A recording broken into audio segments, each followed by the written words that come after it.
Hello, everyone, and thank you for joining us today for this very important announcement regarding the ongoing investigation into the 1988 disappearance of Tara Calico. My name is Ben Lancaski, and I am a Public Information Officer for the Valencia County Sheriff's Office. In a moment, Sheriff V. Hill will be giving a statement.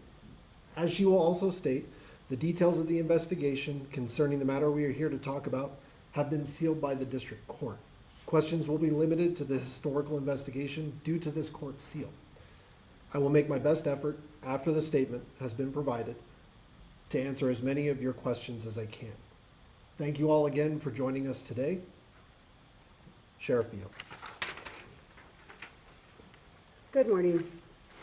I want to thank everyone for joining us here today. We are here today to talk about the progress of the Tara Calico case. With very little resources, law enforcement has never given up on finding out what happened to Tara Calico. I personally was not sure I would ever see the day of a significant breakthrough, but here we are today as I stand before you and confident of the findings in this case. Tara's family has suffered long enough. Tara's parents are no longer with us, but we do have Tara's remaining family. Two sisters, Michelle Dole and Deb Hammond Dole, two brothers, Chris and Todd Calico, and one brother-in-law, Tom Hammond. The people responsible will soon have to answer to this family and to the community who has never stopped thinking of Tara. We stand behind the family throughout this whole ordeal, and we will never stop standing behind this family. I will move on to my news brief at this point.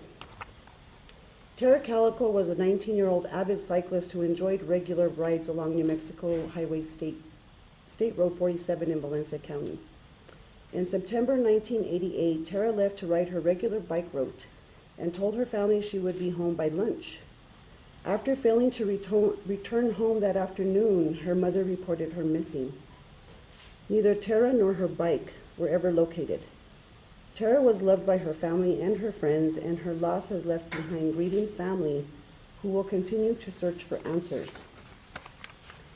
In the 35 years since Tara's disappearance, the Sheriff's Office has enlisted the assistance of the FBI, and together we have leveraged our collective resources to further this investigation.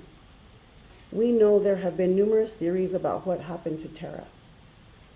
To preserve the integrity of the investigation, we cannot reveal all that has been learned.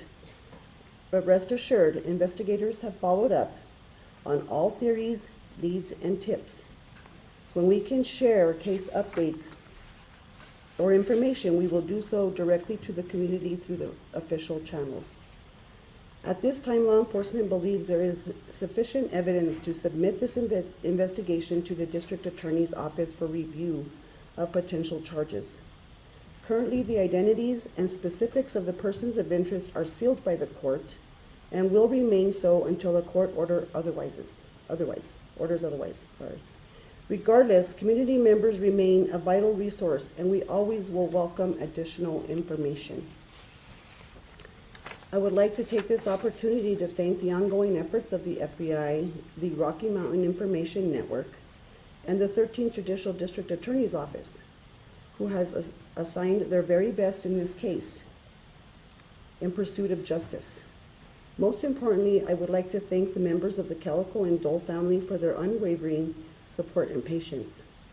In the coming months, the Valencia County Sheriff's Office looks forward to working with prosecutors to obtain justice for Tara and her family. Again, I thank you for being here, and I will now turn it back over to Detective Sergeant Ben Lancaski. Thank you. All right, folks, next we're going to hear briefly from Scott Weaver with the Rocky Mountain Information. Good morning. My name is Scott Weaver. I am with the Rocky Mountain Information Network.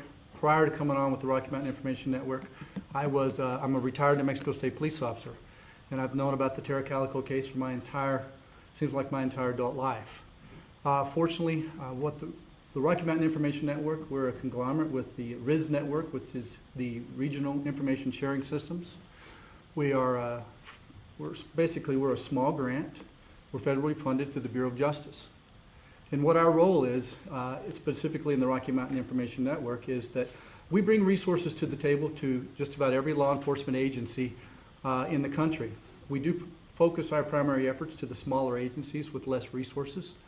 In this particular instance, we did bring to the table some investigative funds and a lot of criminal analytical assistance. And that's what we do for just about every law enforcement agency in the country. So we're very fortunate to be able to provide these services to the agencies. And we got involved with the Calico case probably about 7 years ago. And with that being the case, it's a pleasure to work with the organizations, many of the men and women that are involved with this case, and we're certainly happy to see things progress in the manner in which they are. Thank you. Thank you, sir. With that statement, that concludes our announcement for today. In regards to questions, given the length and breadth of an almost 35-year investigation, I'm sure some of the questions that you have may require a little bit of research on my part. So to that effect, I will answer any and all questions that I can offline, but that's going to conclude our live press announcement for today. Thank you all very much for coming, and we appreciate your support of this point in the investigation. Thank you.